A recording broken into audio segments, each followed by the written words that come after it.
আসসালামু আলাইকুম প্রিয় বন্ধুরা,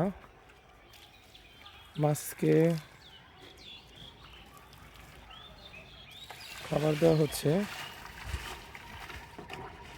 এই খাবারটা আসলে পানিতে প্রাকৃতিক খাদ্য উৎপাদনে অনেক সহায়তা করে।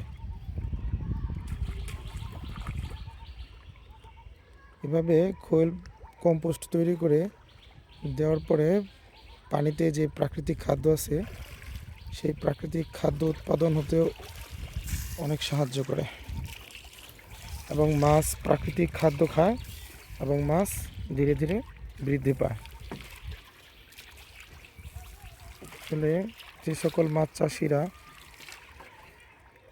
অনেক রকমের ফিড, তারপরে গোবর, হাবি জাবি খাদ্য দেয়, ওই সকল মাছ একটু দ্রুত বৃদ্ধি পায় খাবার খেয়ে। কিন্তু সেই মাছ আমরা যখন খাবো তখন কিন্তু অত মজা অথবা স্বাদ হয় না, মাছটা অন্যরকম হয়ে যায়।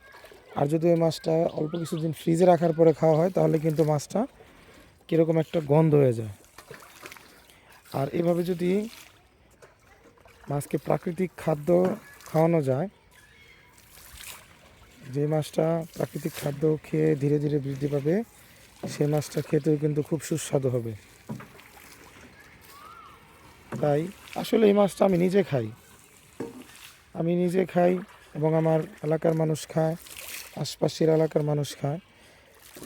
আমি আমার ব্যক্তিত্ব থেকে আমি কাউকে খারাপ কিছু দিতে চাই না, সেজন্য আসলে প্রাকৃতিক খাদ্যর উপর আমি একটু জোর দিই বেশি।